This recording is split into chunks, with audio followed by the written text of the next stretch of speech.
Moi boas, Moi boas, Borxa. que tal? Estaba aquí dando a chapa ao comezo o directo antes de que entraras ti, agardando a que vai entrando a xente un pouco. E, e nada, bueno, o que falábamos antes, é o que lle pregunta a todo o mundo tamén, é a túa primeira vez en Twitch, claro. Completamente. A verdade é que nunca entrei, non tiña moi claro tampouco como era, un pouco así de oídas e todo isto, pero a verdade é que nunca experimentara, ni moito menos protagonizar nada similar a isto, a verdade é que non. Pero Bueno, nada, desde aquí douche iso, os parabéns por todo o que facedes e as grazas por convidarme, claro. nada, grazas a ti, estaba a comentarles un poquinho pois esta campaña que estamos desenvolvendo sobre o Reino de Galiza conjuntamente coa Departamento de Cultura da Deputación de Coruña nesta segunda conversa que temos hoxe o título é a imaxe do Reino de Galicia dos galegos e da súa lingua a finais da Idade Media. Antes facía un pouco unha presentación sobre o teu traballo, como onde exerces a docencia, non? E ademais tiña aquí anotado que precisamente eso, ti tes unha liña de investigación que se centra na sociolingüística galega e a orixe e desenvolvemento da galaicofobia, non? Pois sí, efectivamente, a miña tese de doutoramento era precisamente sobre isto, sobre o estereotipo antigalego na literatura española, non? Da Idade Moderna. É un pouco a miña liña, un pouco de estudo que realmente non é só unha liña de estudo, senón que máis é unha paixón persoal miña, que é unha cousa que me gusta e que quero transmitir e que me gusta coñecer, non? É unha cousa que desexo coñecer, non? É un pouco esa liña e nada, niso estou traballando desde ese momento. Xa levo, pois, máis ou menos 8 anos, 9 anos traballando niso e penso que ainda queda moito por dicir, moito por escribir tamén. Para ir comezando, eu sobre isto quería facerche unha pregunta e é eso, que isto, o desenvolvemento da galaicofobia, non? Quería saber cales foron os motivos, non, para traballar neste tema tan concreto. Como decidiches un día, pois vou a investigar, vou a traballar sobre este tema, non? Pois mira, unha cousa curiosa. Eu, nese momento, cando empecé a traballar, ou polo menos a decidir que quería facer, non? Na miña tese de doutoramento, pois non tiña nin idea, é dicir, eu, esa palabra, ese termo, a galaicofobia, cheguei moitísimo tempo despois, non? Eu tiña unha idea, ou mellor dito, tiña unha idea que pode ter calquera galego, non? Eu, polas miñas circunstancias persoais, sí que tive de pequeno, acompañaba a meu pai e meus pais, por Andalucía, por Castela Mancha, en ese momento eu creo que, non sei, como que todos os galegos sentimos ás veces que pasa algo, sentimos cousas, e iso de alguma forma creo que me marcou, non? Pero fundamentalmente, a persoa que máis me marcou nisto foi o meu profesor de tese, director de tese, Manuel Ferreiro, que creo que non necesita presentación ninguna. É académico e catedrático, profesor de lingüística, lingüista recoñecido, e aparte a nivel mundial no tema das cantigas, non? Aparte de toda a produción pondariana, non? Lógicamente. Entón, un pouco, pois naceu por aí. El foi, finalmente, que me deu empuxe, porque eu non estaba seguro. Había moitas cousas escritas, e dixo, seguro que tes algunha outra cousa que dicir, e que seguramente podes achegar algo, así foi, a verdade que sí. Para quen non o saiba, que é a galaicofobia? A ver, a galaicofobia, poderíamos, dunha forma así un pouco máis académica, poderíamos decir que, ou académica ou non académica, que é, digamos, o odio ou o desprezo a todo o que ten que ver cos galegos e galegas. E nisto englóbase o propio país, Galicia, englóbase tamén a cultura, costumes, lingua, etcétera. E sí que é verdade que moitas veces que me preguntan, e logo, como é que lle pons ese nome de galaicofobia se o normal, por así dicilo, o que utiliza máis a xente é galegofobia? Eu, en realidade, collín un termo que xa estaba inventado, ademais inventouno, ou acuñouno, creo que puido acuñalo el, José Luis Pensado, que foi un investigador de primeira orde, non? Nos estudos galegos, non? Pareceume interesante, porque se falamos de hispanofobia ou catalanofobia ou anglofobia, non falamos de españolfobia, nin de catalanfobia, nin de inglesfobia. Por que nos non vamos poder ter ese étimo latino oculto, non? Por que non galaicofobia, non? Un pouco foi por aí.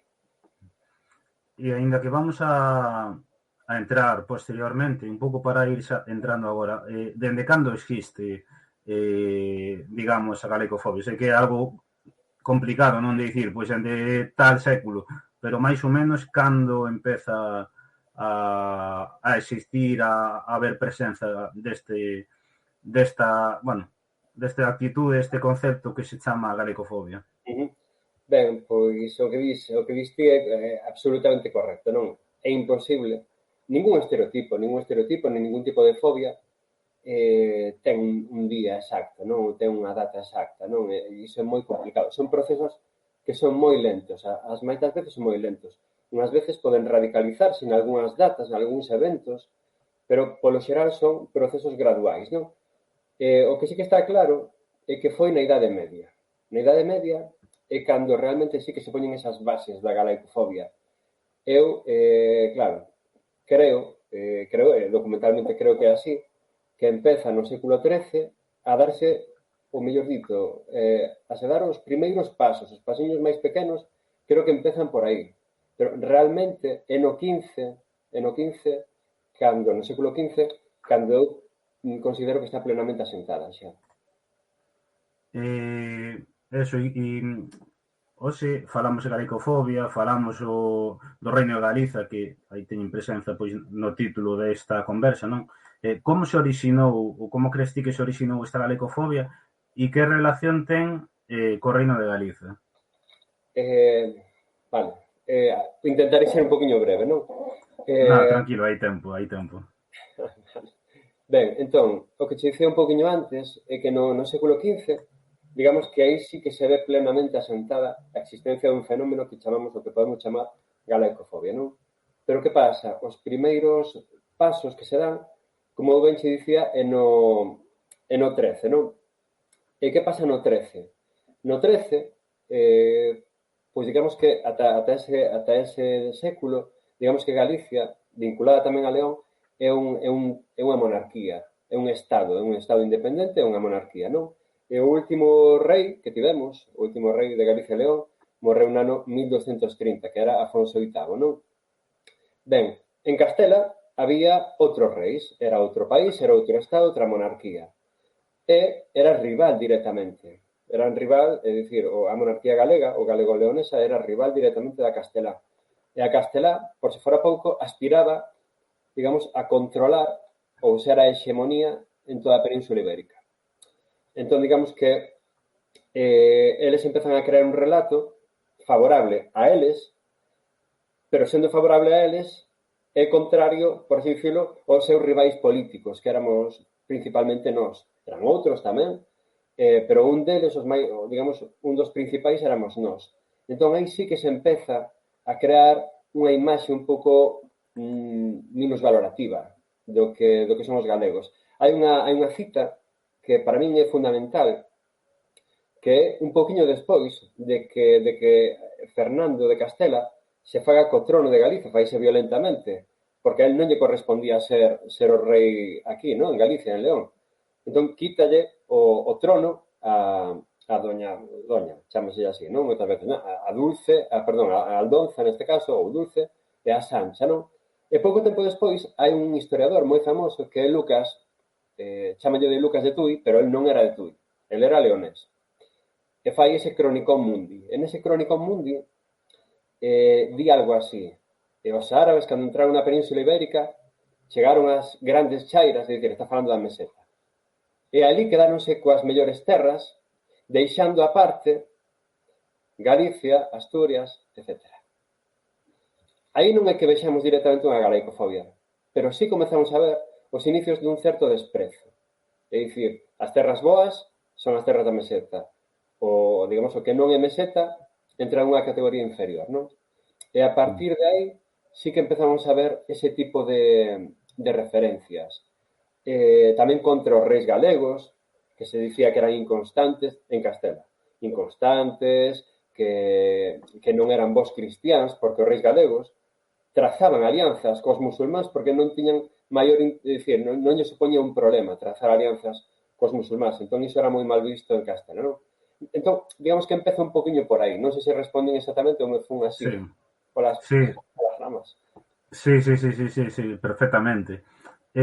Claro, entón un pouco polo que comentas ti, non? Do papel de Castela tamén absorbendo os tronos Galicia de León, podemos concluir ou supor, non, que mentres que o reino de Galiza foi un reino de prestixio, foi un centro de peregrinación e creación cultural a nivel europeo, digamos que eses presuizos, esa galecofobia, ou non existía ou non era tan latente, non?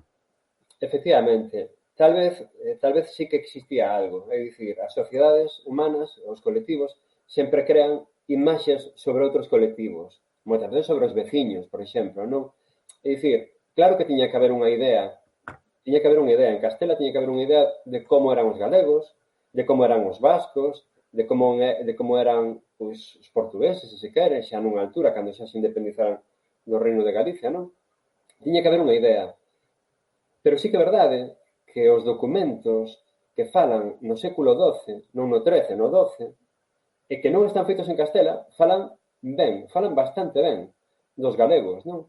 E iso sí que dá un pouco dá que pensar, non? Entón, sí, de alguna forma os estereotipos e as imaxes ou os fenómenos como a galegofobia, digamos que derivan directamente das relacións entre grupos. Se digamos que Galicia estaba no mesmo nivel que Castela, porque era unha monarquía independente, eran dous países, digamos que había rivalidade, pero cando un, digamos que supera a outro, empeza a ver a este desde arriba. De aí cando empeza, por así dicirlo, empezan os primeiros pasos da galecofobia, os primeiros de todo, é dicir, que non é que se creara esa galecofobia no século XVII ou XVI, porque ademais Galicia nese Claro. momento aínda é un sitio moi respetado. É dicir, vese que é un sitio con moito poder. E, de feito, nada máis que hai que ver as cantigas, non? As cantigas, o fenómeno trovadoresco era en galego-portugués, mesmo en Castela. Se fora unha cultura rexeitada totalmente, non podría pasar isto. Claro, claro. Nesa O sea, sí. Claro, ten sentido que sobre, digamos, a imposición dun reino sobre outro, aí é cando sobre todo se agudice, non? Esa visión, digamos, que distinguen de arriba, máis presuizosa e incluso o maior coñecemento dun espazo novo que podes ver incluso como eso, pois como inferior, non? Bueno, eu creo que é algo que seguramente se deu ao longo da historia, pois podemos falar da conquista da América tamén, como a visión que había daqui, daqueles territorios, non? O sea, Sí, algo similar. idéntico, é dicir, idéntico o sistema que subxace, que está detrás de todo isto, non? Esas primeiras ideas, digamos que se chama ou que se tende a chamar como etnocentrismo, non? É dicir, cando ti entendes que o teu grupo, que a túa etnia, é o centro e despois o resto é periferia, non? E digamos que cando se dá un pasiño un pouco máis adiante, é dicir, cando un empeza a verse superior ao resto, non que sexa algo mellor ou peor, non, senón superior, é cando se cae nun supremacismo. E isto sí que pasa en Castela, no século XV, vese claramente que é un supremacismo castelán. Claramente. Falábamos antes sobre a época de maior esplendor cultural político do Reino de Galiza. Eu tiña anotado aquí que xa che comentara, porque aparte eu creo que fora con, pois se non me lembro, foi cunha conversa que tivéramos aquí con Anselmo López Carreira que eu descubrí na raíz iso, e eu non me lembro o nome de quen, bueno, no Códice Calistino hai unha referencia, eu creo que era Picard, pódese chamar, que facía referencia a esta presuizosa sobre os vascos cando entraba, non? Aymeric, Sí. creo, Sí, e que falaba, non, sobre os vasco-navarros como bárbaros e asasinos, tamén incluso sobre os casteláns, tiña unha visión máis tamén negativa, non? E sobre os galegos dicía algo así, eu teño aquí anotado. algo así como as xentes galegas concordan mellor que as xentes españolas coas nosas francesas, polas costumes, pola cultura, pero se lles ten por iracundas, litixosas, en gran maneira, ou seja, quero dicir, xa incluso nesta época, e é algo, supoño que algo natural, non? Existían referencias presuizosas, pero curiosamente digamos que, claro, ti cando ves o contexto deste texto tan negativo, a visión que tiña cos vasco-navarros e ves o que di sobre os galegos, pois podes denotar tamén, non, que fose un espazo de prestixio na época, pois tamén posiblemente puido influir na súa visión, non? Sí, sí, eu estou completamente de acordo contigo. Eu creo que é iso exactamente. É dicir, a Aymeric Picot, claro, escribe máis ou menos a mediados do século XII, ou polo menos atribúese a él, non? Este Liber Santi Jacobi, e vai facendo que diste, non ese itinerario, e chega, digamos, vai desde Francia, e cando chega ao país dos vascos, que el chama, el di que os vascos e os navarros son prácticamente o mesmo povo, con a lingua idéntica ou moi semellante, e con costumes tamén que para él o que distí, non son absolutamente bárbaras, salvaxes, de todo, non? Entón, é curioso, non? Porque el pasa os montes de Oca e di, pasamos os montes de Oca e entramos na terra dos españois, non? E di que é Castela e a terra de Campos. É dicir, para él, o país dos vascos era o norte dos Montes de Oca e o sur dos Montes de Oca, digamos que Castela e a terra de Campos era a terra de España, dos españois, non? E a eles chamalles, pois, xentes como malignas, non? Ou malvadas, unha cousa así, non? Sí que é verdade que é bastante mellor que o que di dos vascos, todo hai que dicilo, pero ves que sigue ese itinerario e chega ata a terra que el di, a terra dos galegos, non? E nesa terra dos galegos é que distí. El di, vai numerando todo e di, pois, hai poucas cidades, pero hai riqueza, a paisaxe é fermosa, os recursos son tremendos, é dicir, vese que hai unha afinidade. Seguramente tamén unha afinidade política, porque nese momento o Reino de Galicia estaba moi vinculado a Francia. As súas elites estaban moi vinculadas. Pensemos, por exemplo, Raimundo de Borgoña, despois o rei galego nese momento era Afonso VII, que era fillo de Raimundo de Borgoña, que viña desas terras. Entón había unha afinidade moi interesante. Pero sí que é verdade que o que dis ti, non? A Aymeric Picot faise eco dun estereotipo. Deles dice, ou ele escoitou, de que son iracundos, dice que se enfadan moito, e a parte que lles gustan os litixios. Entón, está dando un estereotipo, non? Hai algún autor por aí que creo que o fai bastante acertadamente, di que posiblemente, que sí que é verdade, que posiblemente o feito de que en Galicia nese momento houbera unha certa sobrepoboación, se quere dicir, é posible que iso trouxera ese tipo de litixios polas terras, que é bastante común, bastante normal. E por outra parte, nese momento, había moitísimos señoríos, era un momento convulso en Galicia, entón é normal ata certo punto que el dixera isto, non? Sí, que ao final, claro, moitas veces eu supoño que a nivel histórico tamén é complexo saber cuánto hai de certo e cuánto non, porque non deixa de ser a opinión dunha persoa que hai que ter en conta como podemos ter hoxe en día, pois, claro, detrás das opinións dun escritor, dun historiador, un tal, pode haber unhas opinións políticas, uns prexuizos e tal, non? Entón, neste caso é o mesmo, pero claro, eu entendo que o haber poucas referencias e figurar nun libro tan importante, entendo que pode dar igual unha visión máis máis realista ou non.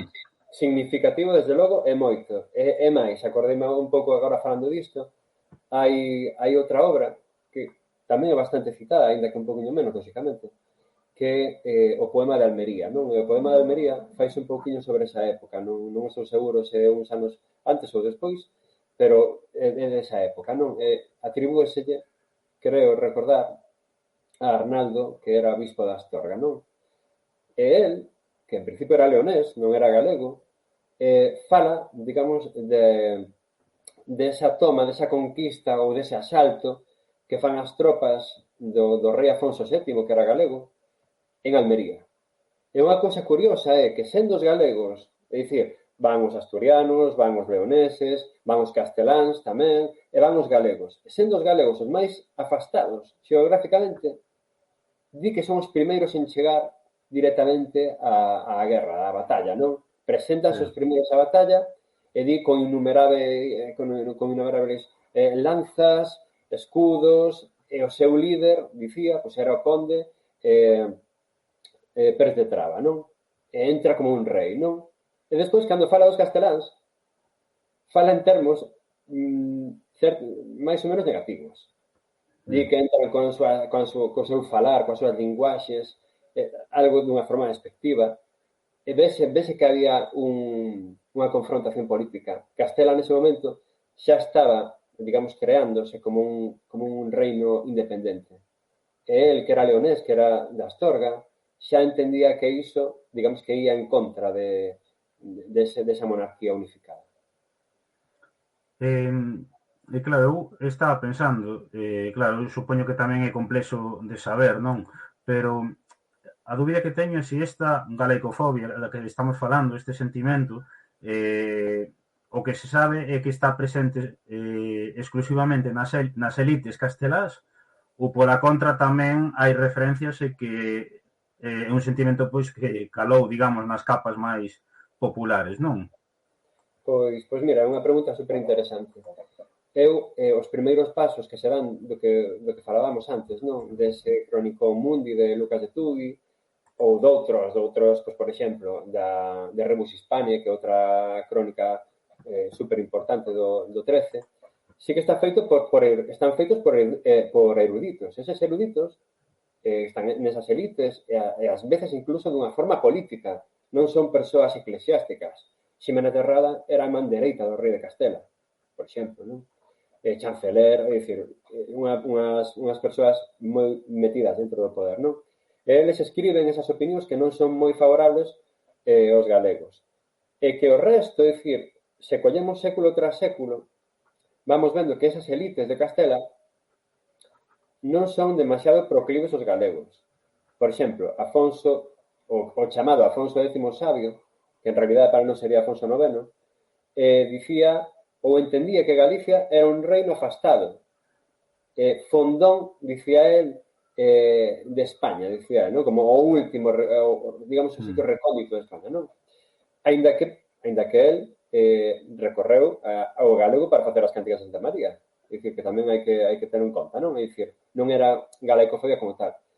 É dicir, vemos unha serie de referencias de reis de Castela, por exemplo, recordo na Guerra dos Trastámara, cando chegan os ingleses ao Reino de Galicia, penso que é Xoán I que di, máis ou menos, non? Os ingleses, nunha carta que hai en Sevilla, di, os ingleses valles ir mal porque se acaban de meter no Reino de Galicia, que aquilo é como un barranco cheo de selvas e non se queda. É dicir, é unha idea, e sempre fala de aquel reino, é unha idea moi negativa. Pois ben, todo isto se vai mantendo nesas elites, pero no século XV, a finais, xa temos as mostras de que pouco a pouco esa idea que estaba arriba vai empezando a influir sobre os de abaixo tamén. Vemos refráns, os refráns algo absolutamente popular, non? Ben, pois hai refráns antigalegos, xa no século XV. Había un refrán que era, a ver se o digo ben, mete al gallego en tu muladar e hacerte sea heredero. Quer dicir, como metas nas túas posesións, vais a che quedar con todo. Isto no século XV. Comezos prácticamente do reinado dos reis católicos.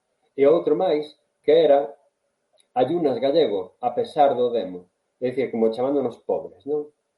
E isto é no XV. E isto, digamos que eu creo que demostra como esa idea xa estaba, digamos, por así decirlo, moi metida nas xentes baixas en Castela. Iremos logo entraremos máis, é que a medida que vas comentando estas cousas, a min venme á cabeza moitísimas referencias actuais que teñen moitísimo que ver e ver como perdurou ata a actualidade moitísimos estes presuizos que eu creo que, bueno, logo nos meteremos neso, pero é unha pasada como perviriu certas imaxes ao longo dos séculos, non? pero incluso eu tiña lido tamén, non, ti saberás mellor, comparación dos galegos cos negros, cos xitanos, cos esclavos, ou seja, referencias moi duras, non? Sí, moi duras e moi claras. Incluso pasa unha cousa, un pouco o fío do que che contaba antes dos refráns. Eh, no 15 hai, que eu saiba, hai dous refráns claramente antigalegos. Pero é que no 16 xa son moitísimos máis.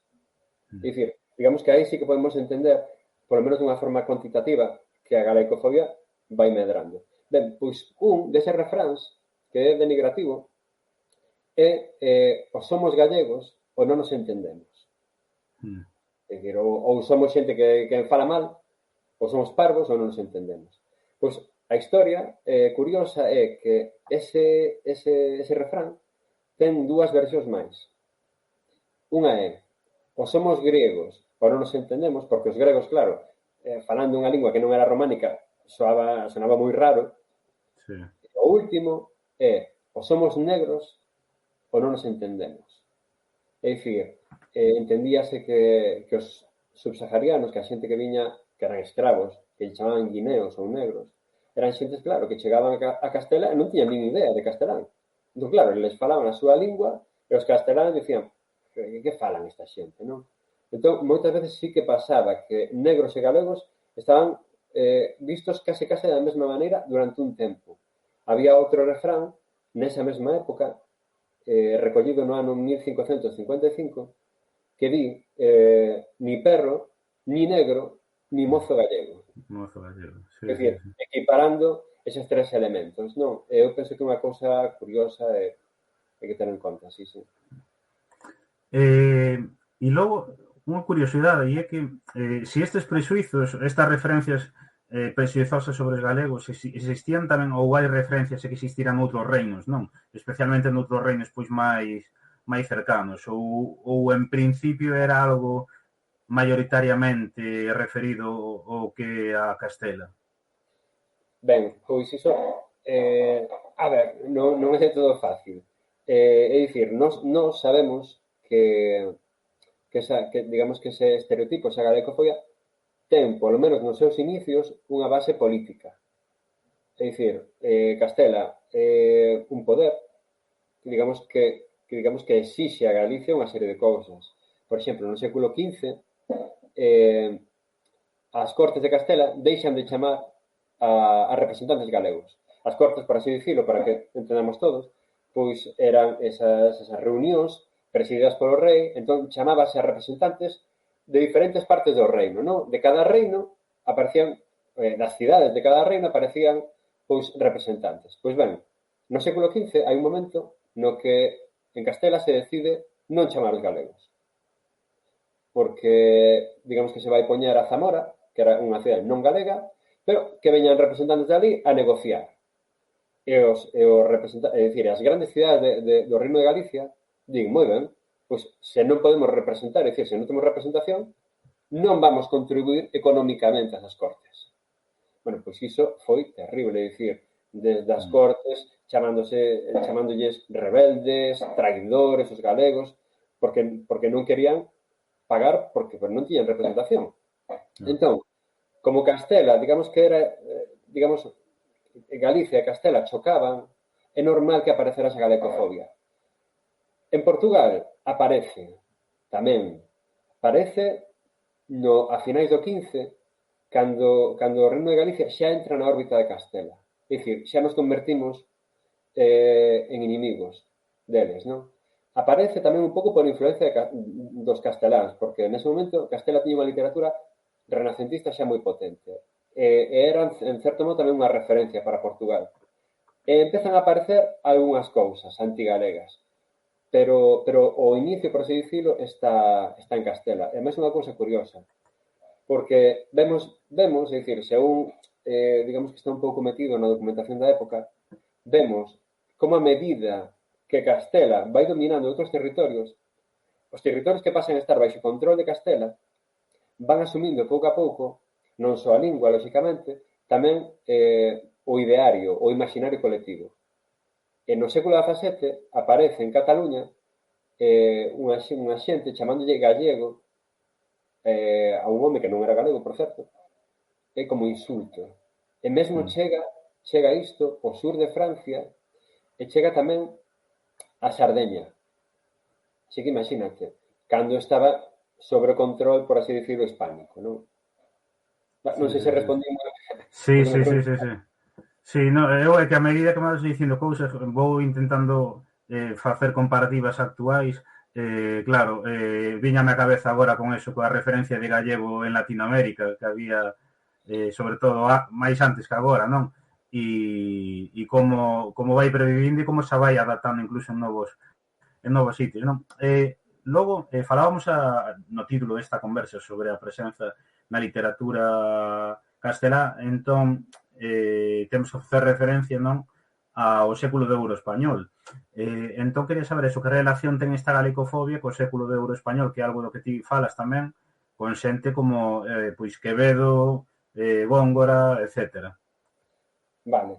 Ben, antes de nada tamén quería decir que, claro, a ver, non pretendo, nin o son, lógicamente, non son pioneiros neste tipo de estudos. Hai xente que xa levan facendo este tipo de traballos décadas e décadas.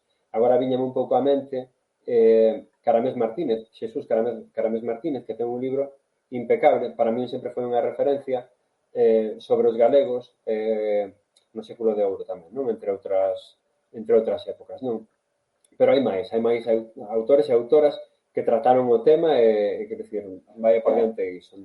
Eu bebo tamén deles, lógicamente. Pois o que dicías ti sobre Quevedo, moitas veces sí que se pensou que eles eran os creadores disto. Moitas veces, non?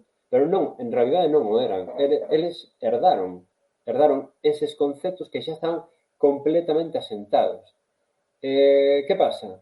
Eles, desde a súa posición privilexiada, como grandes escritores que eran, digamos que vehicularon, é dicir, transmitiron ao resto da poboación estes prexuizos, e ás veces dunha forma moi burlesca, moi paródica e moi danosa, dunha forma moi vexatoria ás veces, non?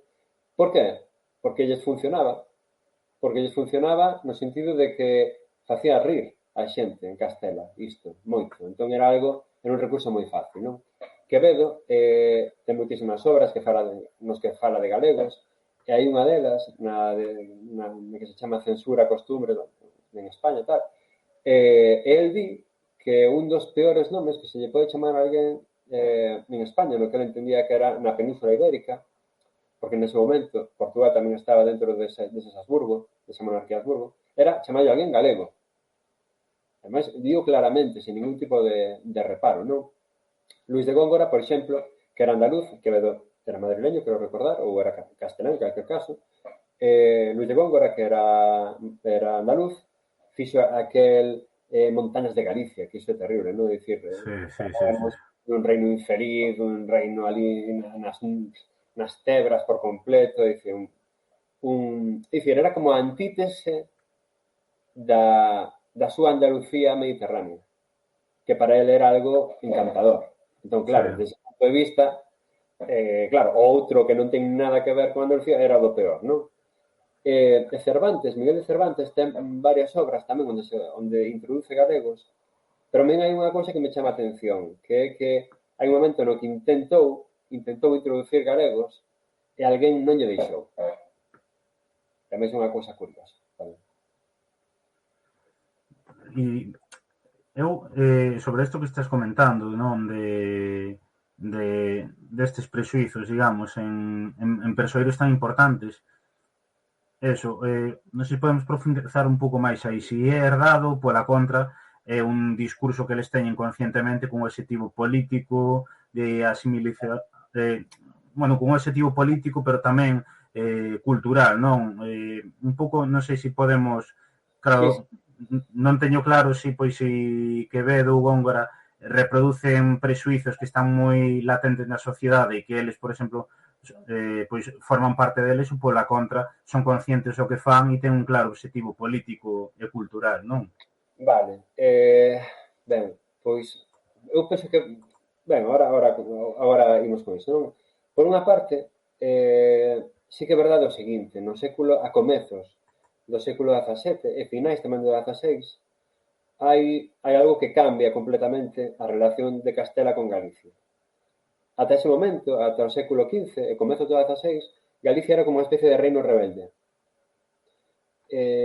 Digamos que era un reino que para Castela era un inimigo político directo que había que someter, non?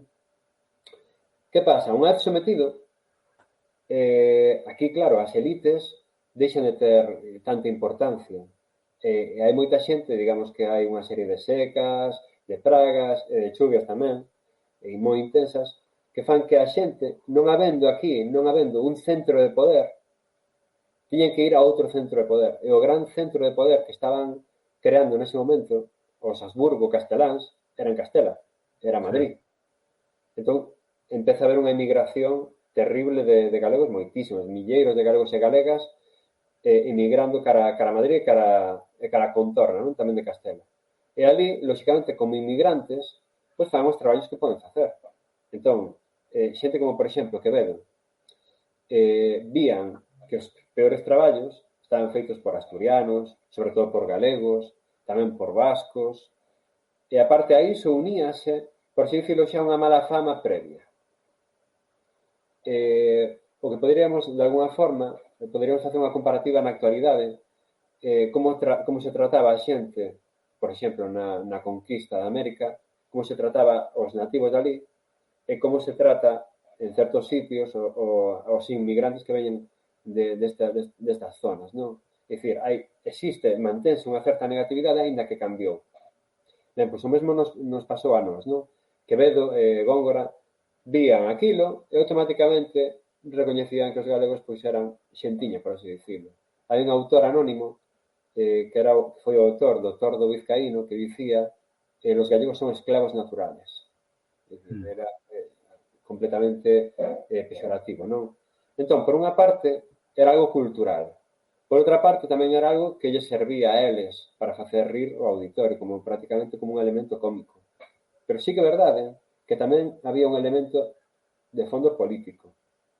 Non interesaba moito, é dicir, houve algún momento na que a nobreza galega que estaba exiliada ou desterrada daqui, digamos que chegou a ter gran poder en Madrid. Por exemplo, a Casa de Lemos.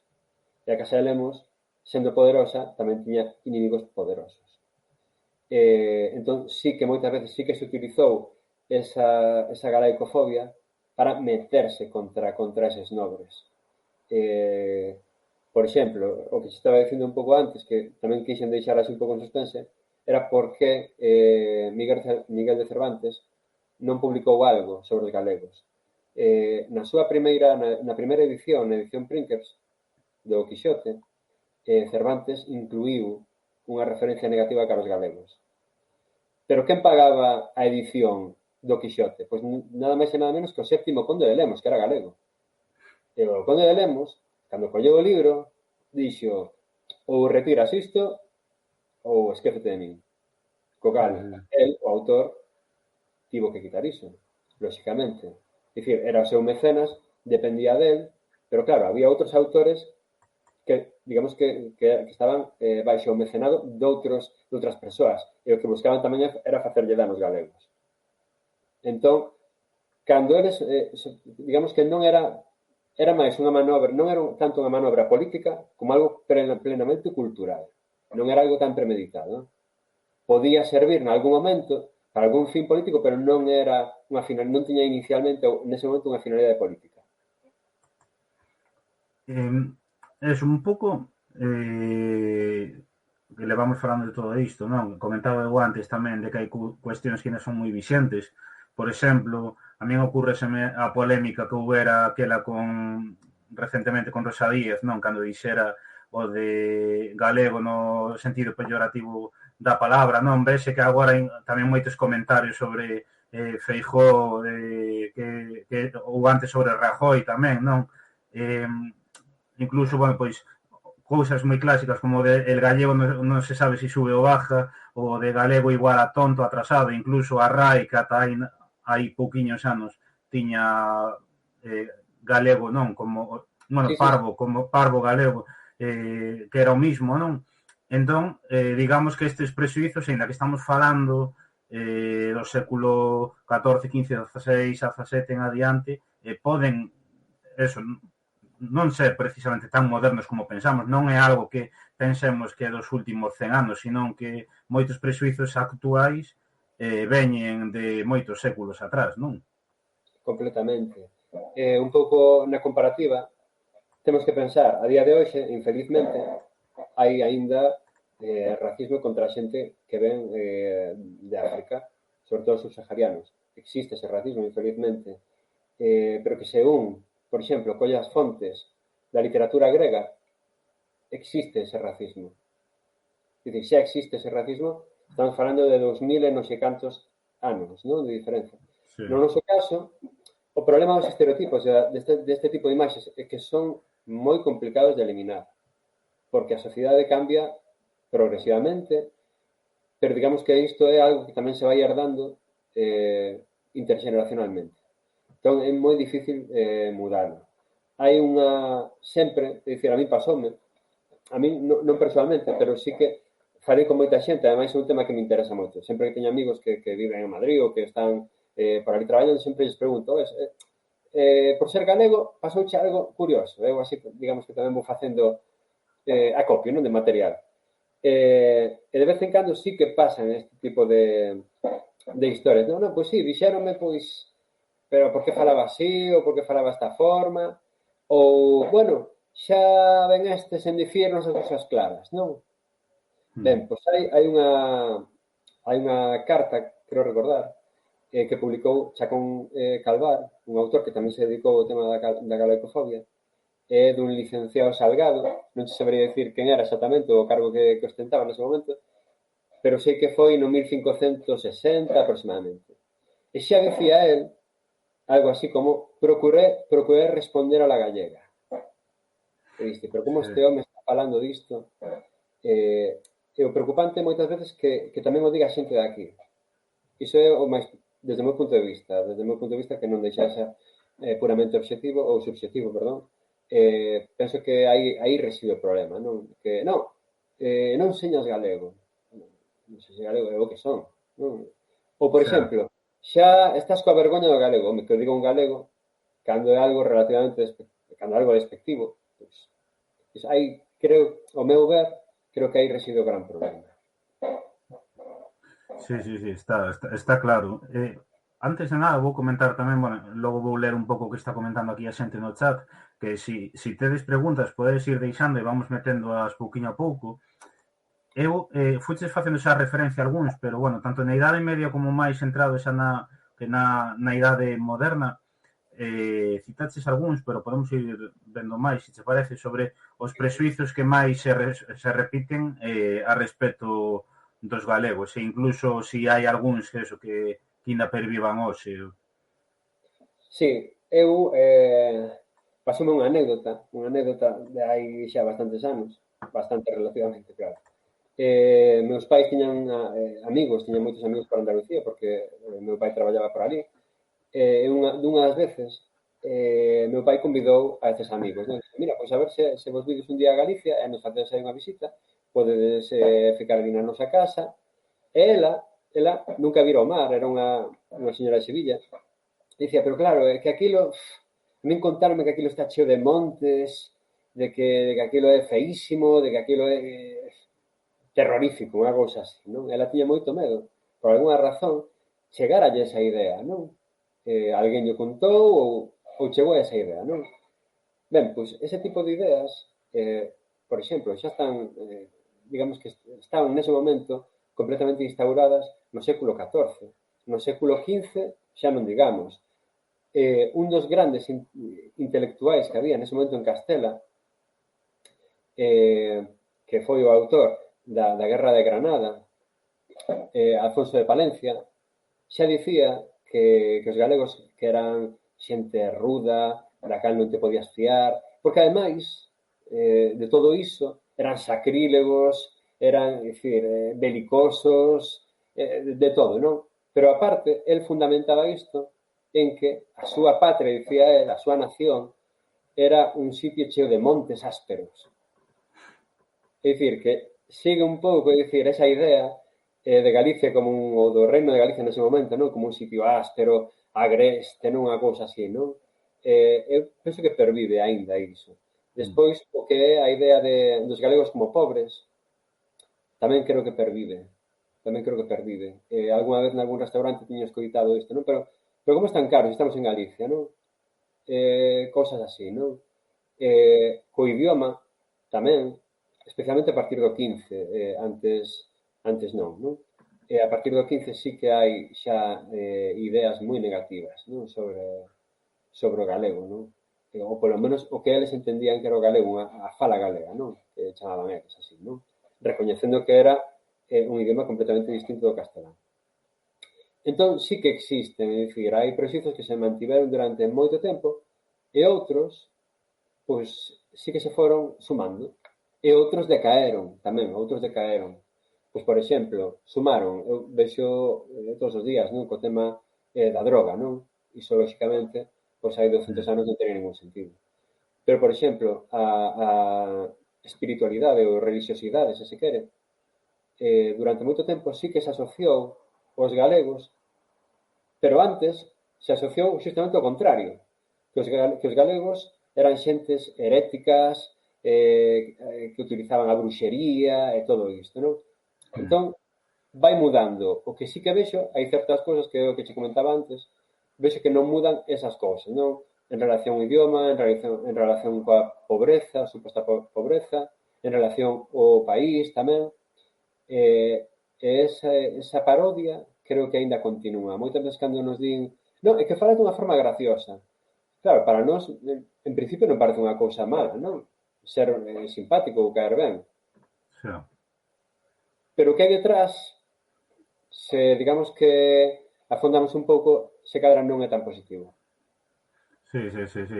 Aparte hai moitos, a min viñame agora a cabeza do que comentas ti, por exemplo, algo que é moi actual a respecto de que Galiza é un sitio que sempre gris, que chove moito, eu sei de moita xente, non sei se vou ir de vacacións, porque ali como chove todo día, sin embargo, logo, a ver, partindo da base de que é certo que é un territorio no que chove bastante, que veña as Rías Baixas un verán, por exemplo, vai a toparse de todo menos chuvia, non? Inda que teñas días que sí.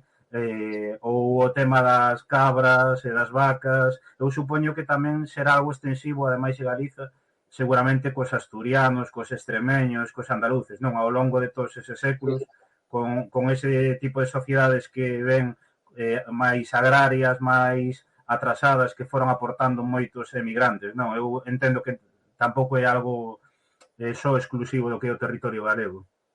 Completamente. Aparte, mira, estaba recordando un pouco este tema dos estereotipos.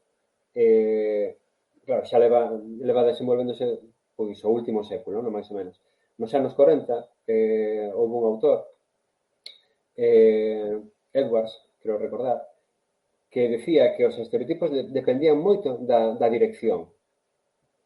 É dicir, nós podemos entender ou podo entender que para unha persoa de Andalucía ou de Madrid, pois Galicia seña un sitio de mal clima, non? Que chove moito tal. Pero unha persoa que veña de Irlanda, claro, que dirá? Que chove pouco. Ou que chove, pero non tanto como a eles. É dicir, que o noso estereotipo en Irlanda podría ser o dun sitio no sur, en un sitio con bon tempo. Por exemplo, non? É dicir, depende toda da dirección, lóxicamente. Os vascos, falaba outro día cos meus alumnos, os vascos, non? A xente do País Vasco. Se tiveras que falar con alguén en España e dicirlle norte ou sur, pois dirían, norte, non? Por qué? Porque teñen o centro, digamos que están pensando desde Madrid. Pero se te vas a Francia, os vascos, indefectiblemente, son sur.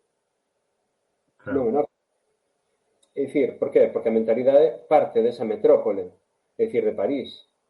Entón, ese é o problema, que esas metrópoles, digamos que dictaminan cousas sobre a periferia, e aí onde se crea ese estereotipo. En Portugal, por exemplo, os estereotipos galegos seguramente sexa distinto. Claro. É distinto, sí. E logo, sobre todo, habría que ver no norte, non? Eu tiña lido un pouco, a verdad que non teño moito recordo agora, pero sobre a referencia que hai dos galegos o que en Lisboa, cando hubiera esa época de tanta emigración de galegos a Lisboa, que tamén aí se mantivo algún prexuizo, non? Eh, é algo que eu xusto hai pouco lía sobre, se non me equivoco, era sobre Martiño de Dumio, que facía unha referencia aos galegos como paganos, que había que, bueno, como territorio, non? Cristianizar, que tiñan uns ritos, era un territorio no que pervivía moitísimos ritos paganos e tal, ou sea, quer decir, ao longo da historia vemos como hai diferentes tipos de presuizos incluso que chegaron ata a actualidade, non? Sí, sí, sí. Por exemplo, isto que dices de Martiño de Dume, o de Dumio, é verdade, quer dizer, ele entendía, decía, pero que é isto, non? Aquí campo o paganismo dunha forma, ou polo menos ele entendía que era un cristianismo contaminado, non? Por Sí. non puro, por así dicirlo, non? Pero tamén hai unha cousa curiosa, lendo un pouco a literatura desta época, non? Creo recordar que era Braulio de Zaragoza, non se podería decir o ano xa, porque non o lembro, penso que é do século VI, e fala de Galicia e di que é unha terra, é dicir, un territorio ou antigo reino de homes eruditos. É dicir, un territorio de sabiduría, non? Por que era de sabiduría? Porque, claro, aí naceran Orosio, Idacio, é dicir, unha serie de persoas que para eles, no mundo cristián desa época, eran referentes.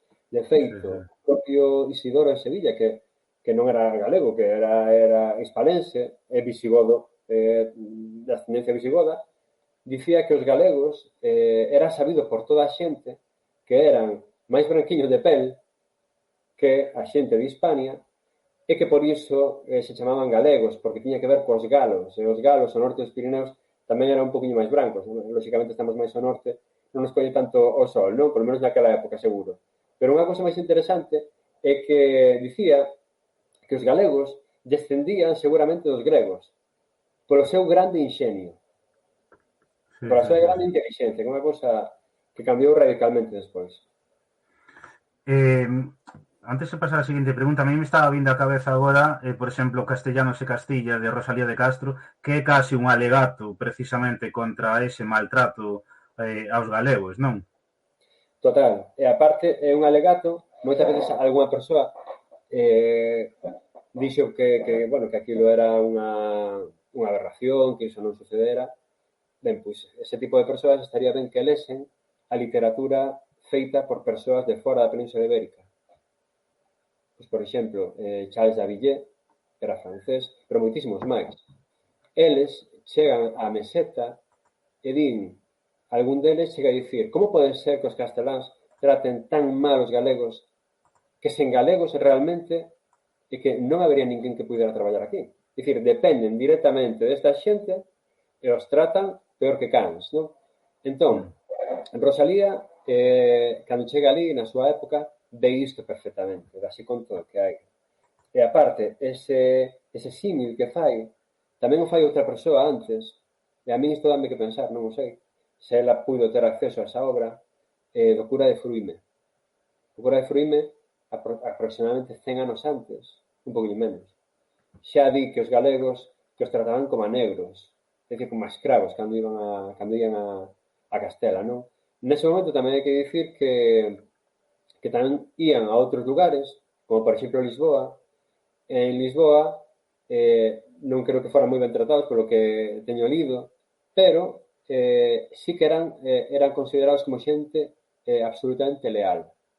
De feito, había un diplomático sueco, perdón, finés, o que pasa é que traballaba para Suecia nese momento, claro, e dicía que a xente estaba completamente sorprendida de que nun levantamento que houve aí un problema, non? Con a monarquía borbónica española, a xente estaba sorprendida de como os galegos non se adheriron a ese tipo de política, non?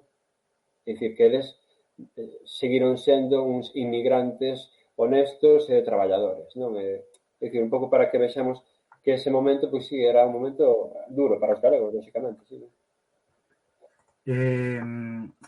Comentabas ti antes as referencias ao idioma, o sea, temos referencias de escritores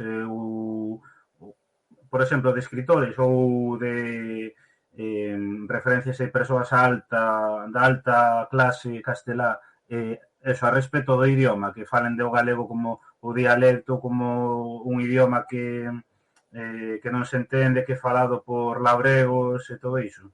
Moitísimas, hai moitísimas. Que, Eu bueno, creo hai un inciso, temos, xa para saber a nivel político, e sobre todo temos a referencia do libro de Carlos Callón, sobre que aí temos que referencias de todos eses séculos ata a actualidade.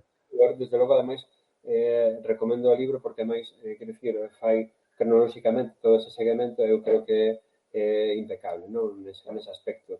Existen moitísimas citas. No século XV é cando se dá ese cambio radical. Ata o século XV, un poquinho antes, digamos que o galego non deixa de ser o idioma do que, por exemplo, a ver se me acordo, non me vai sair o nome. Había un erudito burgalés que dicía pois que nada, que os galegos tiñan o seu idioma, igual que os casteláns tiñan outro idioma, etcétera, etcétera, non? Alfonso de Palencia dicía o rei de Castela é tan poderoso que baixo o seu trono, baixo a súa coroa, ten dominadas outras nacións, como por exemplo os galegos e os vascos, que teñen cada seu idioma, non? Diferente do castelán. Dicir, ata ese momento non hai nada negativo, é dicir, digamos que está describindo unha realidade, non? Pero no 15 xa hai unha idea subxacente. A idea é o que gaña ten que intentar ou ten o dereito de impoñer a súa forma de ser, non? A súa lingua, a súa cultura, etcétera, etcétera, non? E Nebrija, pois é cando se fai eco xa empeza tamén a divulgar esa idea, que non é de Nebrija, a idea xa é previa. Pero isto deixo aí un pouco en suspense. Xa era moi coñecida a idea en Castela antes diso. Pero sí, hai moitas citas despois. Hai unha que é especialmente dura, desde o meu punto de vista, que é dun escritor do século de ouro, español, que era Mira de Mescua. Mira de Mescua hai unha obra onde di falarei, máis ou menos, non? Falarei calquer tipo de idioma, menos el gallego, por ser lengua de lacayos. É dicir, que iso xa é radical, non? Citas deste tipo, a verdade é que hai moitísimas. Quero dicir, non é algo consustancial, lóxicamente, só a Galicia, Por exemplo, había un nobre que era Conrado de Belmer, que aí no século XVI, XVII, pois el quixo ir á Península Ibérica, non? Dixo, pois vou á Península Ibérica e vou ver a ver que pasa por aí, non? Entón, claro, fixo unha carta despois, non? O pobre home dicía, pasei no fatal por ali. Dicía, o que non pode falar en castelán, vamos, é a persoa máis infeliz do mundo, porque a xente rixe dele en Castela. Lóxicamente, claro, non era o mesmo Valencia, onde había moitísimo tráfico de persoas de moitos sitios ou outro lado na costa, que en Castela, que lóxicamente tiña que haber menos comunicación. Entón, claro, tal vez a xente, pois, sí, facíalle máis, non sei, máis gracia ver a outras persoas ou escoitar outros idiomas. Sí. É algo puramente humano. Non pensemos que eran especialmente malos, que non é así, desde logo, vale? Xa. E bueno, levamos un bo anaco falando deste concepto chamado galegofobia, non? E como se deu. A pregunta que eu tiña agora é que todo isto que perdurou ao longo dos séculos, como marcou a historia do noso país e, polo tanto, os galegos e galegas, non? O se influiu no xeito que tiña e que temos de vernos, non? Como ves ti? Pois mira, isto que me dis creo que é fundamental. Entre os teóricos e as teóricas tamén do mundo dos estereotipos hai unha teoría que creo que é moi interesante, que é a da dominancia social. E a teoría da dominancia social, e hai outra tamén da justificación do sistema, ven a dicir o seguinte: cando un grupo humano recibe unha imaxe, é dicir, dun estereotipo creado desde fora, hai dúas respostas. Unha resposta é reaxir contra isto. Por exemplo, o cura de Fruíme, por exemplo, o conde de Gondomar, é dicir, son xente que reivindicou Galicia, non? Rosalía de Castro, é dicir, etcétera, etcétera. Non? Moita xente que dixo, como? Este estereotipo non é así. Non podes describir o país ni as súas xentes baixo estes parámetros porque non é verdade. Pero esa mesma teoría di que hai outra parte do grupo de que asume esa idea que ven de fora e a fai propia, a interioriza. E aí é cando nace o autoodio. É dicir, tende a pasar iso universalmente. O problema é que, claro, ese autoodio crea a destrucción da propia cultura e dos propios valores propios, etcétera, etcétera.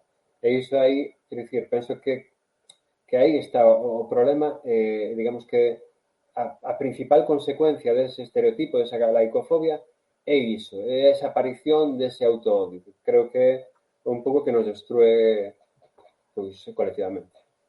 O sea que isto influe decisivamente, por exemplo, en que tivera repercusión no idioma, especialmente no idioma, non? En como percibimos o idioma, en todo este proceso de sustitución lingüística que houbo e segue a haber, no que falamos moitas veces, non? Que os cativos os avós sempre lles falen en castelán, sin embargo, eles falen en galego. O sea, todas estas cuestións, non?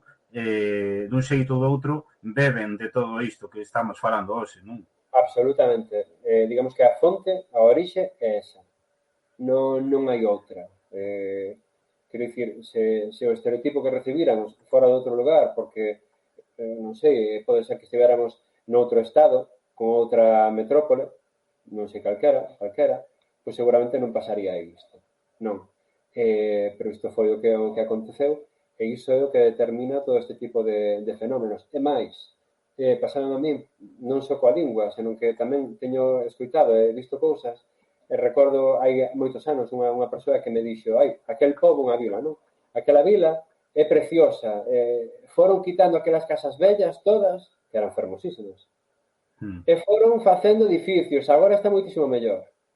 É dicir, no fondo, o que ela adoecía ou sufría un autoodio, é dicir, por fin erradicaron todo aquilo que era o máis pintoresco e agora ven a modernidade, non?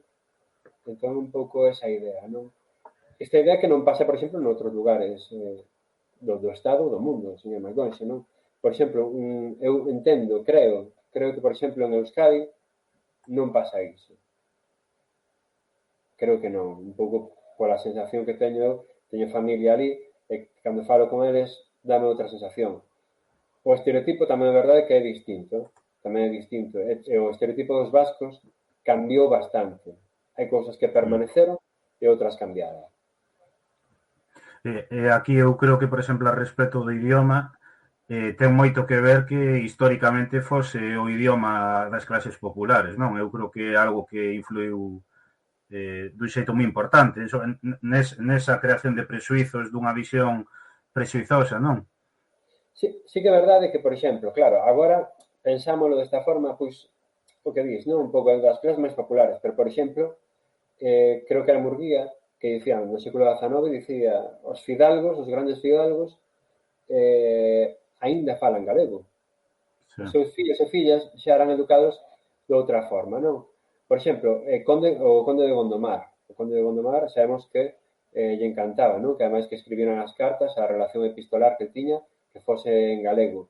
E non é casualidade que o conde de Gondomar, penso que foi no 1614, redirixiera directamente unha carta ao secretario do rei, que creo que nese momento era Filipe III, creo, ou cuarto, non estou seguro, falando sobre todos os agravios que estaban facendo a Galicia, e como Galicia estaba, como o reino de Galicia estaba soportando todo este odio, non? E además reivindicaba e dicía, como pode ser que... É dicir, el gustaba o galego, é dicir, el sentíase galego. O conde de Lemos, no búho gallego, que é moi coñecido, tamén hai un momento no que reivindica o galego.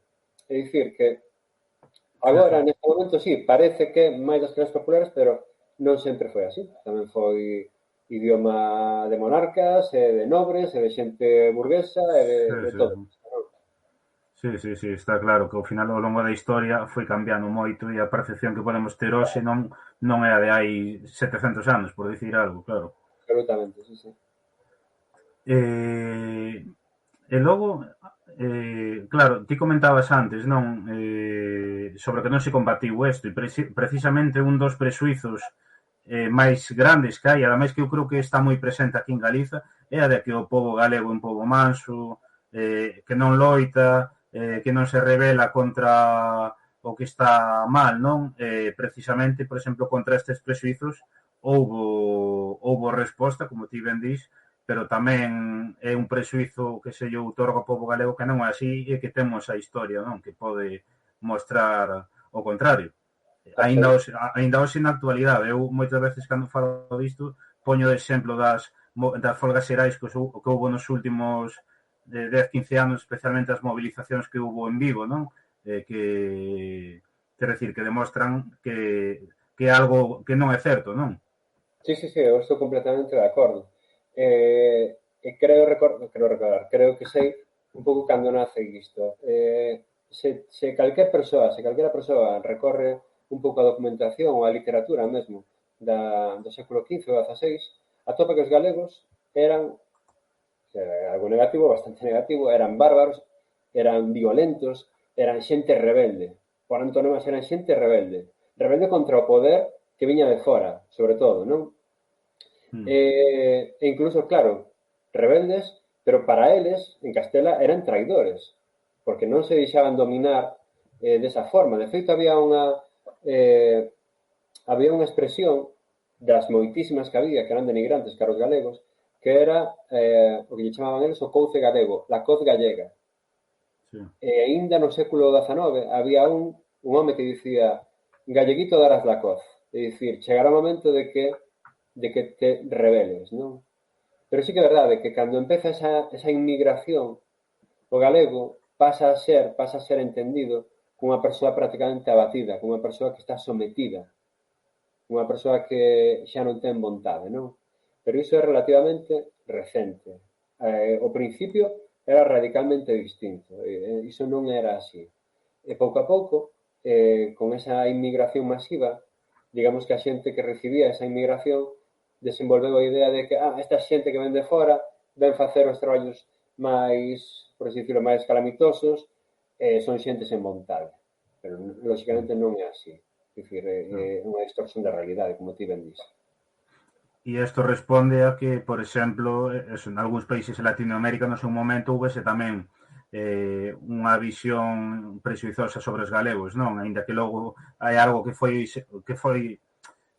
digamos que mellorando, non? Ao longo dos anos e que a día de hoxe igual xa non é tan así, pero que tamén hai referencias sobre iso que entendo que ten que ver con esas masivas emigracións de galegos, non? Hai un autor que é Núñez Seixas, que eu creo que para min é unha referencia nese sentido, porque creo que acertou plenamente.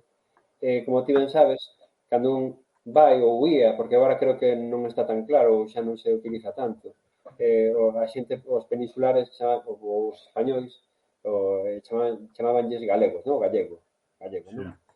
Entón, había un pouco a idea de que ese nome, esa forma de referirse, era porque, claro, a inmigración fora tan brutal que ao final prácticamente o que viña de España pois era galego, non? Pero Núñez Seixas, digamos que di un pouco o contrario, dicir, el rebusca un pouco e di é que o termo gallego, e iso é así, no século XVI, en Castela, era un insulto directamente. Había un refrán ou unha frase que era antes puto que gallego. Sí, É sí. dicir, chamarlle a alguén galego na rúa, iso, vamos, acababa mal a cousa. E digamos, ese epíteto, ese nome, esa forma, foise ampliando por onde se ampliaba o dominio dos Habsburgo casteláns, da monarquía española ou castelán. E chegou a América tamén, gallego como insulto. Cando as provincias, digamos, que conformaban nese momento ese imperio hispánico dos Borbóns, se empezan a independizar, os que se independizan, os que se queren independizar, son chamados, os que non se queren independizar, os monárquicos, eran chamados pola xente ali gallego. Mm. Entón quedou un pouco como un insulto que despois se foi suavizando, pero inicialmente era un insulto. Porque o Sí, mesmo, sí, sí. decir, vascos ou italianos, houve moitísimos en Argentina. Sí, E non lles pasou iso. sí, sí, sí, sí. Está claro. Eh, xa entrando no final, bueno, se alguén quere facer algunha pregunta que vaya deixando agora, porque xa entramos no final, eh, todos estes presuizos, todo este discurso que existiu ao longo de tantos séculos, non? Co golpe de Estado franquista, todas as políticas que houve do franquismo dendo prácticamente aquí dendo 36 ata o 75, digamos que o franquismo viu a reforzar todo isto, non? A darlle un maior pulo e facéndose valer da represión, non? Sí, sí, ese supremacismo, do que falábamos antes, ese supremacismo castelán, foi exacerbado, foi radicalizado, instrumentalizado políticamente, e nós saímos, teño que dicir que creo que non especialmente mal parados, pero continuamos mal parados. É dicir, non é que se reforzouse sobre todos estes territorios, non só sobre Galicia, non? Pero foi unha continuidade, non? Sí que hai xente que di, no, pois o feito de que Franco pois, fose galego non suavizou nada. Non se fixo nada nese aspecto, nin moitísimo menos. Os libros de texto, eu ainda compartí outro día, ou esta persoa, un amigo, compartía comigo, un libro de texto tamén dos anos 40 ou 50, e aparecía algo así como los pueblos son felices y bonitos en Andalucía y en Galicia son oscuros y tristes. Nun libro de texto que lían millóns de alumnos. É dicir, esa imaxe continuou. Que pasa? Continuou sobre outros medios. Hai unha investigadora moi boa nese campo, que é Beatriz Busto, que é autora de Un país a la gallega, e que ela estuda perfectamente todo isto, o nodo, non? Esa imaxe de Galicia, Sí, de Galicia rústica, rural, todo isto. Pervive, porque o que fixo o franquismo foi manter esa mesma imaxe, pero claro, xa non na literatura, levando tamén ás pantallas. E iso fixo un dano tremendo. É dicir, toda sí, a xente que estaba aquí nas parroquias, nas aldeas ou nas cidades, que eran galegos, ían ali, vían unha parodia deles mesmos, e o que eles podían entender era que era mellor rexeitar todo iso. Porque sí, ademais sí, as sí. figuras que aparecían galegas eran como moi ridículas sempre, non? Moi secundarias. Entón, claro, ti saías do cine, entendo eu, dicindo, ui, eu non quero ser ese. Eu gustame máis ser outro. Non quero ser tanto ese gallego, prefiro ser o madrileño ou o non sei que hai ali, non? Sí, Porque sí. estaban ben vistos, vamos.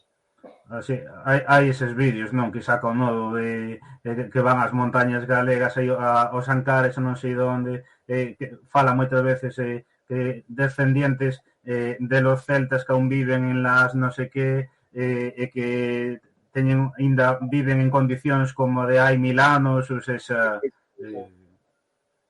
eh, digamos que, claro, incluso tamén logo vemos que a priori hai xente que pode pensar que non son tan negativos os que sacan pois nas cidades relacionadas que si o marisco, que si os galegos mariñeiros, que non sei que, pero vemos como hai digamos, a mesma imaxe, non, de intentar facer dos galegos como algo diferente, exótico, algo que é curioso, pero que non queremos que ser así, non? Sí, sí, sí. Aparte, unha cousa curiosa, agora que dis, e se non é moi tarde, ainda podo dicir, no século XV e XVI, e XVII tamén, un pouco máis adiante tamén, había a idea de que Galicia era un sitio de moi boa comida, pero non de marisco. Era moi boa comida, de carnes, decir, dunha serie de cousas, non? Entón entendíase que era un sitio, como era pobre, supostamente, pois era un sitio barato, non? Entón que Sí, aquí chegaba xente e enchíase, non?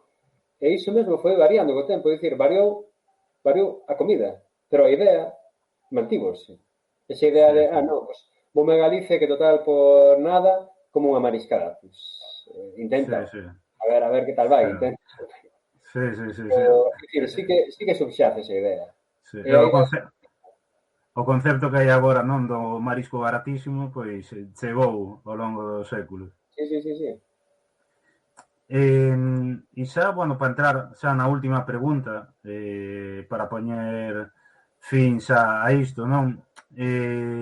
Como ves todo isto na actualidade, non? Ti pensas que hai avances tanto na autopercepción que temos os galegos en nos mesmos, como tamén na percepción dende outros territorios do Estado? Ti pensas que se avanzou moito a nivel de erradicar prexuizos, aínda vendo algúns latentes, non? Como ves isto?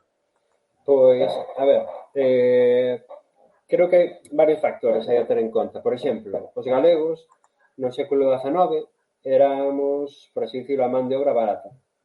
E no 20 tamén, quero dicir que había moita xente que iban á sega, etcétera, etcétera, aínda tamén éramos, non? Entón éramos a man de obra barata. E sendo a man de obra barata, éramos como o que dicían algúns autores, non? Os escravos, non? Pero claro, neste mundo máis globalizado, xa non son os galegos os que van ali a Madrid e non traballan nese tipo de traballos. É dicir, a realidade laboral cambiou. Entón, sí que é verdade que toda esa galecofobia, toda esa negatividade, digamos que se foi repartindo entre outros povos distintos. E nós non somos principalmente o que éramos antes, non? Entón, eu penso que desde ese punto de vista sí que se atenuou, sí que se suavizou. Pero eu vexo que na fraseoloxía, no falar coloquial, aínda perdido en moita desta galaicofobia. E aínda que se perda, aínda que se vai atenuando, se hai algún conflito, se hai algunha tensión, volve a subir. Por exemplo, unha cousa que me pasou a min, eu daba clase, tiña uns alumnos que eran extraordinarios e que son aínda extraordinarios, en 2017 escoitei a un por primeira vez, que iso foi unha cousa rarísima. Non era rarísima, pero para min era sorprendente. Un chamoulle a outro como insulto catalán. Eu dixen, pero vamos a ver, pero que é isto, non? Pero, a ver, que é isto, non? E claro, iso coincidía exactamente, é dicir, o momento no que este neno lle chamou como un insulto, utilizou a palabra catalán, foi en 2017, en pleno auxe da problemática que había co tema do proceso. É dicir, que radicalizouse totalmente, non? Nese momento.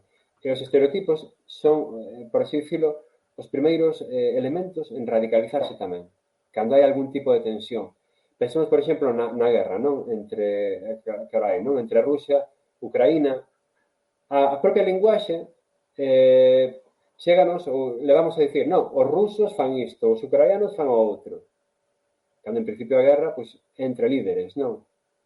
Pero tendemos a facer esa xeneralización, non? Sí. Entón, claro, non é moi doado. É dicir, que cambien as cousas non é doado. Date conta que levamos 500 anos, ou case 500 anos, con aquilo do licenciado Salgado dicindo responder a la gallega. Que vai a desaparecer rapidamente, eu creo que é moi complicado. O que sí que pode cambiar o estereotipo. Pode mellorar. Pero para que iso mellore, digamos que Galicia necesita ter máis poder. É dicir, por exemplo, Francia, o estereotipo que había dos franceses en Castela, no século XVII era terrible, chamábanlles os gabachos, eran como chamarlle a un do peor, case como gallego, non? Pero iso foi mudando. E no século XIX Francia xa era a referencia. Por qué? Pues porque políticamente foi medrando económicamente. Entón, os estereotipos cambian, sí. A galecofobia pode limitarse, sí, pero depende das relacións que existan entre Galicia, neste caso, España, Castela ou Madrid, como se lle quera chamar, non? A ese centro difusor, refírame. Sí. De feito, aínda que algúns poidan desaparecer, non? Por exemplo, que ti facías referencia a algún sobre que Galiza como ese territorio de montañas e verde e non sei que, claro, agora seguramente eso é casi visto como algo positivo, non? E hai cousas que desapareceron ou que avanzaron, pero, sen embargo, a min venme a mente neste último ano, cando houbera todo este boom das tanxugueiras e todo o que houbo de cara a Eurovisión, non? Cando houbo aí esa tensión latente a ver quen gañaba, non? Justamente as referencias que saían cara a elas era o idioma, era a geada, a pandeireta como algo negativo e de xente de abaixo, as vacas, que eran xente da aldea, de que eran moi brutas falando, ou seja, moitas veces só ten que haber o que dicías ti, non? Algo que tensione distintos polos para que volva a resurdir todo iso, non? Sí, sí, pois mira, recordo un pouco, iso vese moi ben na Guerra Fría, por exemplo, durante a Guerra Fría, as películas que había, non, en Hollywood. Sí, Os rusos, non, estaban aí sempre intentando conspirar, sempre intentando acabar co mundo, lanzaron as bombas que acabaron con todo, ou, por exemplo, pues, todo isto, non? É dicir, sempre hai esa subjetividade, non? Ou, por exemplo, recordo ver nun xornal, cando era o tema do referéndum en Escocia, recordo ver nun xornal londinense a Alex Salmond, que era o presidente nese momento de Escocia, como tocando unha gaita, pero un tipo así como moi gordo, como moi unha cousa así moi zafia. E diste, pero que isto é, dicir, estáse radicalizando. Empeza a haber esa tensión e uns tiran do descrédito do outro a través das imaxes, do estereotipo, non? Eu, lóxicamente, creo que a maior parte da poboación no Estado español creo que non ten tantos prexuizos, sí. pero e colectivamente existe esa imaxe. E de momento non está eliminada. E eu creo que é moi complicado que se pode eliminar. Hai agora mesmo unha canle, novas canles, como as redes sociais, que claro, desde o anonimato vemos que se di cada cousa, Sí, sí, sí, é sí. dicir, cousas que non se din públicamente, Sí, refírome públicamente en presenza de ninguén, non? No momento. Pero, carai, cando hai anonimato, sí que vamos soltando toda esa pila de sí, prexuizos, esa morea de estereotipos. sí, sí, sí, Por sí. exemplo, o caso de Twitter, vese diariamente. Sí, sí, sí, sí. Bueno, incluso cando se facían as referencias a Rajoy e tal, incluso, eu estou, bueno, estou convencido, eu creo que cando se fan esas referencias, por exemplo, cando decía Rosa Díez o de Galledo en el sentido peyorativo, eu creo que non o din conscientemente sabendo que o que queren facer é humillar os galegos, sino que é algo que está asumido como algo normal, é parte da fraseoloxía, e, polo tanto, é visto como algo normal, e precisamente aí radica o problema, non? De que é algo que está normalizado e, polo tanto, vemos non o problema, pero, sin embargo, eles non o vían como algo ofensivo. Completamente, sí, sí. Eu, por exemplo, hai, quero dicir, falas con persoas e moitas veces sí que aínda se utilizan ese tipo inconscientemente. Sí, Con outros colectivos, minorías, moitas veces. Algúnas tan antigas, no caso ibérico, como xudeos. Non sexa xudeo, non? Como sí, se foras coizoso, non? Eh, claro, non é que alguén estiña pensando precisamente nunha persoa de Israel, nese caso, simplemente que xa está tan asumido que é case inconsciente. E o mesmo lle claro. pasa, por exemplo, aos xitanos. Moitas veces aparecen aí en oracións moi denigrativas e ás veces se fan dunha forma inconsciente. E o que pasa na cultura española ou castela española neste caso, porque nace en Castela, utilizase moitas veces a palabra galego case dunha forma inconsciente, dunha forma Sí, negativa. O que sí. diste. Sen embargo, eu non sei como vestí, pero parece que aquí hai cada vez como unha maior resposta e confronto, non, dese tipo de digamos que de ataques, ou que, polo menos como pobo, eu lembro cando fora de Rosa Díez que aquí foi a súa tumba política completamente, ou seja, houve unha resposta unánime. Sí, sí, absolutamente. Eu tamén o recordo ben e creo que aí pois actuou colectivamente a maior parte da xente ou prácticamente toda a xente para censurar ese comportamento, esa actitude tan eh, non sei se é forte dicilo, pero é racista, en certo modo. Non no sentido de raza, pero sí no sentido de meterse con un colectivo, non? Desta forma. Penso que aí sí. Que pasa? Sí que é verdade que eu o ano vou guardando un pouco a prensa e cada ano hai máis material. O de Masterchef dai tempo. Eu lía Sí, hai un tempo tamén nun xornal madrileño unhas cosas como moi fortes contra alguén, pois porque parecía galego. Hoxe mesmo un bon amigo meu, boísimo, me mandou, digamos, un artigo dos anos 80, do ano 86, falando de Gorbachev, e de como Gorbachev, ademais, hoxe ven o caso, de que Gorbachev debía ser, por un pouco pola súa conduta, debía ser fillo de galegos de Ourense, dunha forma absolutamente paródica, vamos, feito para un público sí. non galego, para un público pois máis madrileño ou de outro, un pouco do centro, non? Sí, sí, sí. Pois, se antes de rematar, bueno, deixan por aquí algunhas reflexións que vou ler.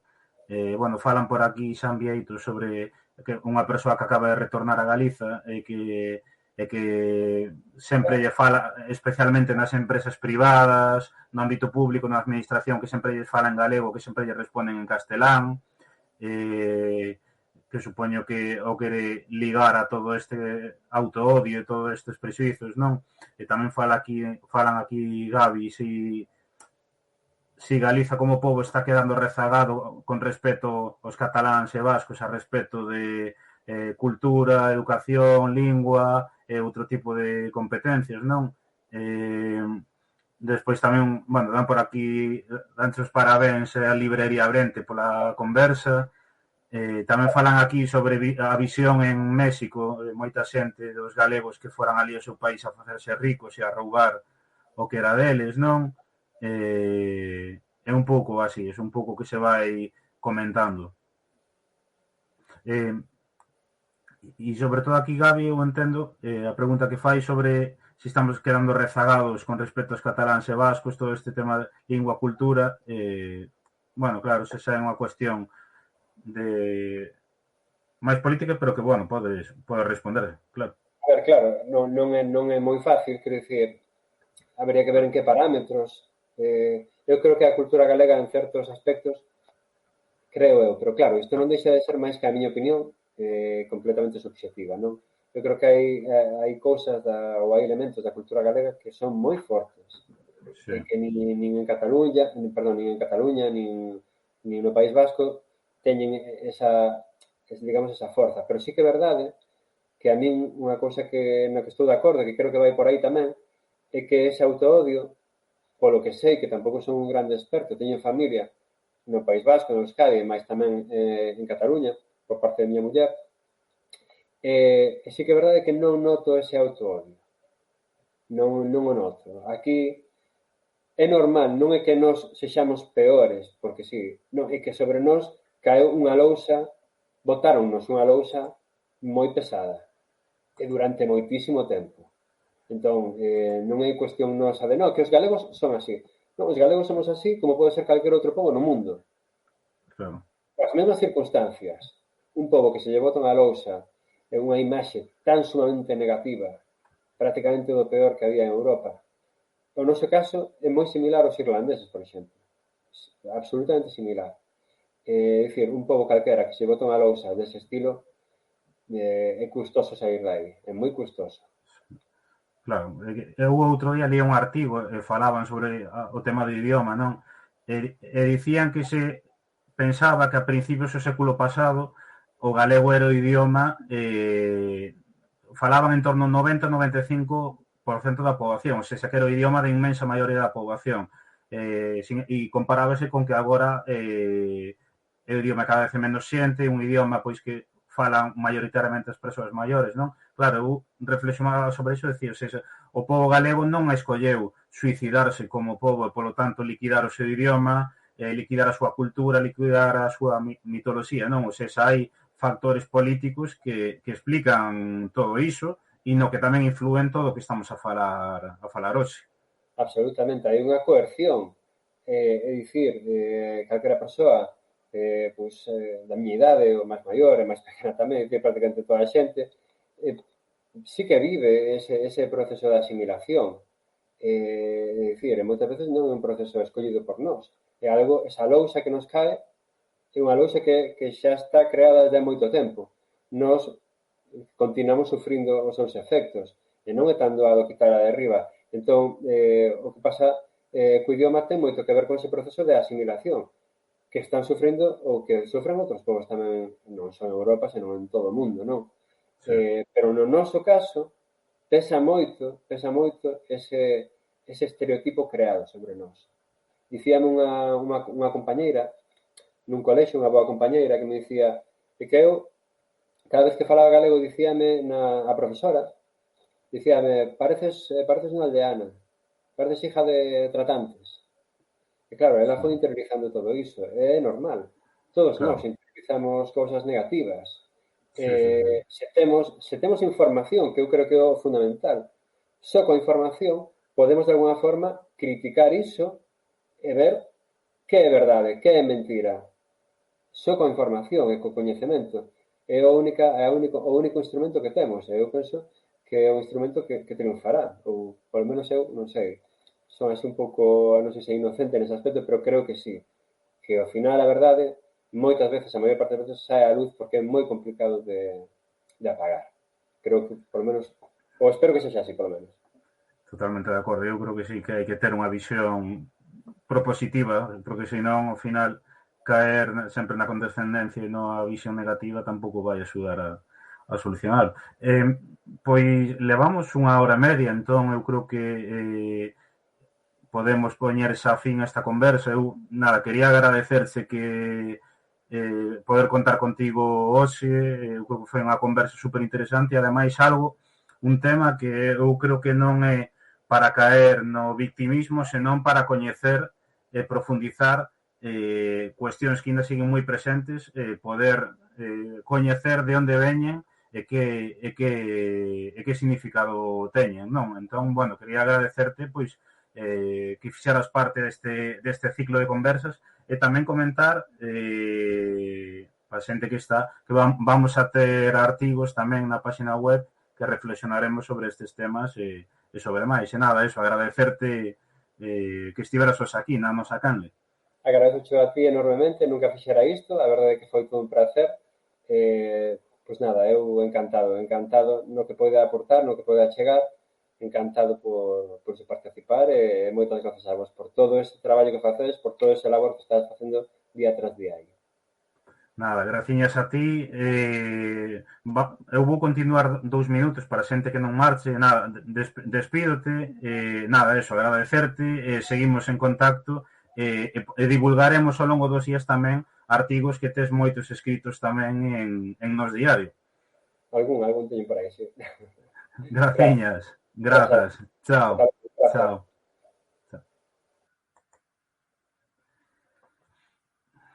Bueno, non sei que vos pareceu. Eu, a verdad, que tiña calculado para unha hora e 10, perdín un pouco a noción do tempo, e xa estamos nunha hora e 35, pero, bueno, eu creo que foi un tema moi interesante. A min gustoume moito e, ademais, que o que comentaba agora, non o obxectivo deste directo non é, pois, caer no victimismo nin nada diso, sino intentar comprender cando saen todos estes prexuizos, todos estes comentarios, todas estas visións tan pejorativas, pois intentar buscarlle a orixe, buscar o motivo, que visión política hai detrás ela, que historia hai detrás, e poder comprendela para tamén para combatila e para erradicala, non? Entón, eu creo que foi un tema interesante que Alexandre nos explicou moi ben e que eu agardo que vos gustara, non? Xa antes de rematar, para a xente que entrou tarde, esta conversa vai quedar subida en YouTube. Ali xa temos subida a primeira conversa deste proxecto sobre divulgación do Reino de Galiza, que é un proxecto que facemos en colaboración co Departamento de Cultura da Deputación de Coruña, no que vamos a falar sobre distintos temas. Na nosa página orgullogalego.gal tedes aí a programación completa, man dereita, podes ver as charlas, os artigos, vídeos, infografías que vamos a sacar sobre distintas temáticas relacionadas co reino. Como digo, xa tedes a primeira conversa que é sobre o Reino de Galiza como centro de peregrinación e un análise máis polo miúdo do que o Códice Calistino, non? Esta quedará subida mañá e vamos a ter, a ver se vos sigo exactamente as datas. A semana que ven, non. Dentro de 2 semanas temos as seguintes 2 conversas en Twitch. Estuvo buscando, aquí está. O luns 12, se non me equivoco, ás 9, vamos a anunciar de todos xeitos nas redes sociais, pero o luns 12 de setembro ás 9 vamos ter a Carlos Barros Guimeráns para falar sobre as revoltas irmandiñas. E logo nesa mesma semana, o mércores 14, se non me equivoco, vai estar connosco Xosé Ramón Hermida Meilán, que nos vai a falar sobre as revoltas galegas contra Castela, dende o século XIII ao século XV. Estas son as 2 próximas que vamos a anunciar xa mañá, pero vamos a ter a máis xente. Vamos a ter a a Paco Rodríguez para falar sobre a evolución política do reino medieval galego, vamos a ter a Samuel López Carreira, vamos ter a Manuel Gago falando sobre os vikingos e o reino de Galiza, vamos a ter a Hitor Picallo tamén para falar sobre o ciclo artúrico e o escudo do reino de Galiza, vamos a falar sobre a presenza do reino de Galiza na cartografía europea. Bueno, temos moitísimo que eu vou seixar por aquí a ligazón para que lle botedes un vistazo. Aí vai. E nada máis, esta conversa subiremosla tamén a iVoox, se tedes iVoox suscribidevos ali, danos a seguir, vamos ir subindo todas estas conversas pouquiño a pouco, tamén animarvos pois que se queredes apoiar este contido que vos suscribades en orgullogalego.gal ou visitedes tamén na propia páxina a nosa tenda, e nada máis, agradecervos a vosa presenza hoxe aquí, xa tiñamos moitas ganas de estar novamente convosco. E nada, vémonos en 2 semanas. Se queredes anotar estas charlas, tédelas ben na página web ou ben mañá vamos a anunciar en todas as redes. E nada máis, hoxe non facemos Drive porque tiven problemas con isto e non me funciona moi ben, así que nada, despedimos aquí e deixámolo, vale? Veña, graciñas, unha aperta, chao.